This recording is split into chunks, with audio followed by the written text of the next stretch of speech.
Kadapa Lok Sabha segment లో అన్నా తమ్ముళ్లపై యుద్ధం ప్రకటించారు పీసీసీ అధ్యక్షురాలు వైఎస్ షర్మిల.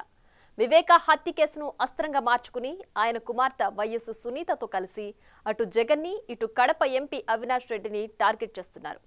అయితే ఆ అక్కా చెల్లెళ్ళు చంద్రబాబు ట్రాప్ లో పడ్డారని జగన్ సహా వైసీపీ నేతలు అంటున్నారు. అంతే తప్ప వైఎస్ ఇంటి ఆడపడుచులపై పెద్దగా విమర్శలు చేయలేని పరిస్థితి కనిపిస్తోంది. ఈ క్రమంలో జగన్ సతీమణి భారతి ప్రచార బరిలోకి దిగారు. భారతి సైతం షర్మిల తరహాలో పొలిటికల్ పంచులు విసరలేకపోతున్నారన్న అభిప్రాయం వ్యక్తమవుతోంది.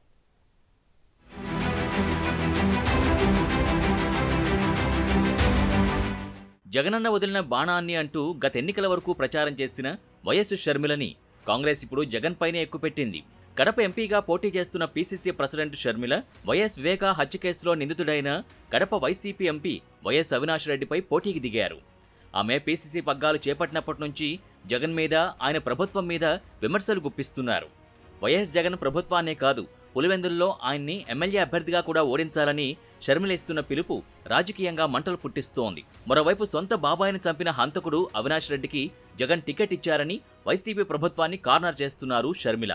ఆమెతో పాటు వివేకా కుమార్తె వైఎస్ సునీత ప్రచారంలో పాల్గొంటూ వైసీపీ బ్రదర్స్ ని టార్గెట్ చేస్తూ కాకరేపుతున్నారు.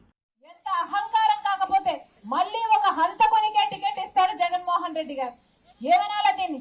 వివేకానంద రెడ్డి రాజశేఖర రెడ్డి గారి తమ్ముడు కాదా?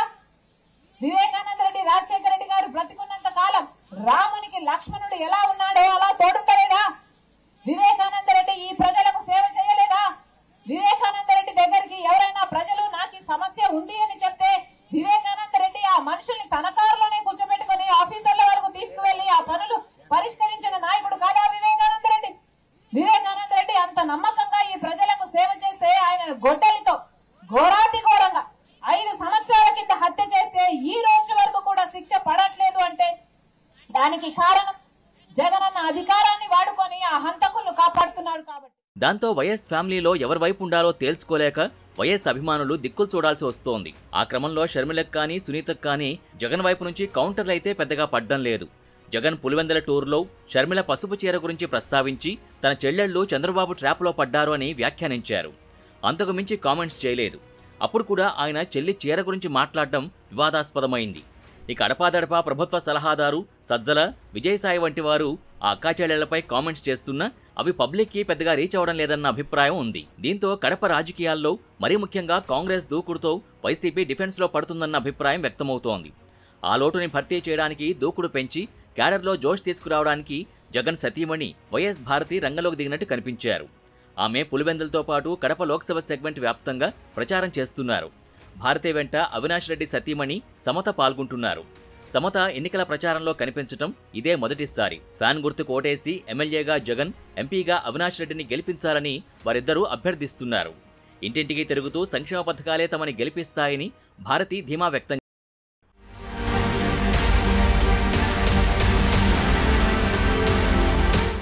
అంతే తప్ప ఆమె ప్రచారంలో జగన్, అవినాష్లను తీవ్రస్థాయిలో టార్గెట్ చేస్తున్న తన మరదళ్ల గురించి పెద్దగా మాట్లాడడం లేదు. అసలు వారి పేర్లే ప్రస్తావించడం లేదు. షర్మిల ఆరోపణలపై మీడియా గుచ్చుకుచ్చి ప్రశ్నిస్తే నామ్కే వాస్తేగా స్పందిస్తున్నారు. చెప్పుకోవడానికి ఏమీ లేక అలా విమర్శలు గుప్పిస్తున్నారని ముక్తసరిగా చెబుతున్నారు. ప్రజలు వేయాలనే ఉండారు. ప్రజలు 5 సంవత్సరాలు మంచి ప్రభుత్వం పొందుకున్నారు. సో ఇదే ప్రభుత్వం కావాలని ఉండారు ప్రజలు. వాళ్ళకు భయం ఉంది కాబట్టే చెప్తున్నారు. లేకపోతే ఇటుపక్క ఉండేది జగన్ రెడ్డి ఒకరే, అటుపక్క వాళ్ళు అంతమంది కలిపి వస్తున్నారు. అయినా కానీ అంత భయపడి చెప్తున్నారంటే వాళ్ళు ఏం చేస్తారో చెప్పే ధైర్యం లేదు వాళ్ళకు. మేము పలాంది చేసినామని చెప్పగలిగే ధైర్యం లేదు వాళ్ళకు. అదే జగన్మోహన్ రెడ్డి నేను పలాంది చేస్తాను, పలాంది చేసినాను అని చెప్పగలుగుతున్నాడు. మాట మీద ఉంటాను, నా మీద నమ్మకం ఉంటేనే, నేను మీకు మంచి చేస్తానని నమ్మకం ఉంటేనే చేయండి అని చెప్పగలుగుతాను. రాష్ట్రం అంతా కూడా మనం చెప్పనేటివి ఎన్నో చేసినాము. దేవుడు అనుగ్రహించేదాన్ని బట్టి 5 ఏళ్లలో కూడా మంచి జరుగుతుందని అనుకుంటున్నాను. మరోవైపు షర్మిల రోజురోజుకి దూకుడు పెంచుతున్నారు. తన తండ్రి వైఎస్ రాజశేఖర రెడ్డి పేరుని సిబిఐ ఛార్జ్షీట్లో పెట్టించిన వారికి జగన్ ఏఐజీ పదవి ఇచ్చారని ఆరోపణలు గుప్పిస్తున్నారు. వైఎస్ మరణించినప్పుడు రిలయన్స్ హస్తం ఉందని వ్యాఖ్యానించిన జగన్ రాజ్యసభ సభ్యత్వం ఇచ్చి తన అబద్ధాల నైజం బయటపెట్టుకున్నారని తీవ్ర వ్యాఖ్యలు చేశారు. రాజశేఖర రెడ్డి గారి మరణం వెనకాల రిలయన్స్ హస్తం ఉంది అని ఒకప్పుడు అన్నారు. అందరూ నమ్మారు. ఎంతో మంది రాజశేఖర రెడ్డి అభిమానులు రిలయన్స్ సంస్థల మీద దాడులు చేసి కేసులలో కూడా ఇరుక్కున్నారు. తర్వాత జగన్మోహన్ రెడ్డి గారు వాళ్ళ అవసరం తీరిపోయాక ముఖ్యమంత్రి అయిన తర్వాత అదే రిలయన్స్ సంస్థకి ఎంపీ పదవికి వాళ్ళకి చెందిన మనిషికి ఎంపీ పదవి కూడా ఇచ్చారు. మరి మీరా అండి మాట్లాడేది? ఇదే జగన్మోహన్ రెడ్డి గారు వివేకానంద రెడ్డి గారి హత్య వెనక చంద్రబాబు గారి హస్తం ఉంది అని సిబిఐ ఎంక్వైరీ కోరిన మాట వాస్తవం కాదా?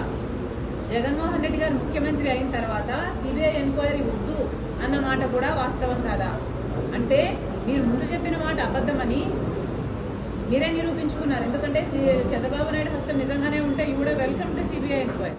ఇదే జగన్మోహన్ రెడ్డి గారు రాజశేఖర రెడ్డి గారి పేరుని ఛార్జ్ షీట్ లో కాంగ్రెస్ పార్టీ చేర్చింది అని పదే పదే చెప్పుకుంటూ వచ్చారు. ఈ రోజుకి కూడా చెప్తున్నారు. కానీ వాస్తవం ఏమిటంటే కనీసం సిబిఐ రాజశేఖర రెడ్డి గారి పేరు ఎఫ్ఐఆర్ లో కూడా చేర్చకపోతే జగన్మోహన్ రెడ్డి గారికి సంబంధించిన సుధాకర్ రెడ్డి, పొనగోలు సుధాకర్ రెడ్డి అనే మనిషి 3 కోట్ల చుట్టూ తిరిగి రాజశేఖర రెడ్డి గారి పేరు లేకపోతే ఈ కేసులో జగన్మోహన్ రెడ్డి గారు ఈ కేసులో నుంచి బయటపడటం అసాధ్యము అని రాజశేఖర రెడ్డి గారి పేరు ఉండేటట్టు ఆయన కోర్టులు చుట్టూ తిరిగి చేస్తే ఇదే పొనగోలు సుధాకర్ రెడ్డి గారికి జగన్మోహన్ రెడ్డి గారు ముఖ్యమంత్రి అయిన 6 రోజుల్లోనే అడిషనల్ అడ్వకేట్ జనరల్ పదవినిచ్చాడు.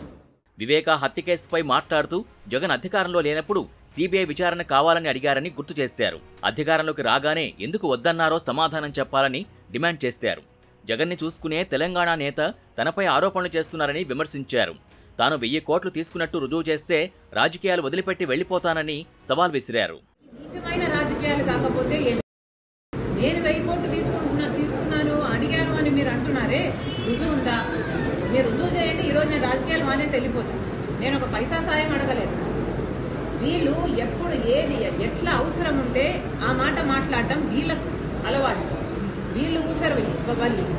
వీళ్ళకి అవసరమైతే అమ్మ తల్లి పాదయాత్ర చెయ్యి అని అడుగుతారు. వీళ్ళకి అవసరం లేకపోతే నువ్వు అసలు రాజశేఖర రెడ్డి బిడ్డవే కాదు అన్నట్టు విజయమ్మను కూడా అవమానిస్తారు. ఏది పడితే అది మాట్లాడతారు. వీళ్ళ మాటలకు ఎవరండి లెక్క పెట్టాల్సింది? Please ignore. ఇటీవల కడప ఎంపీ అవినాష్ రెడ్డి చేసిన వ్యాఖ్యలపైన షర్మిల స్పందించారు. తన భర్త అనిల్ కుమార్ బీజేపీ నేతని ఎక్కడా కలవలేదు, కలిసే ప్రసక్తే లేదని చెప్పారు.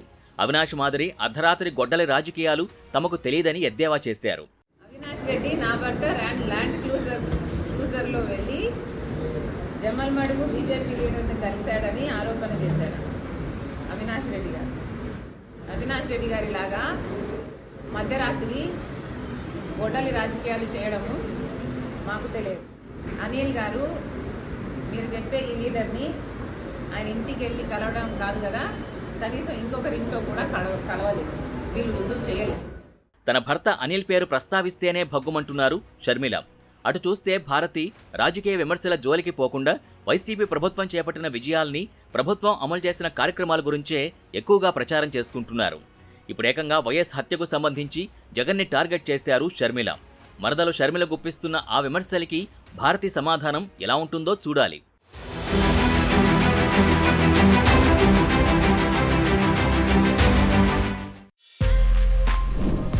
For more videos like this, subscribe Big TV channel.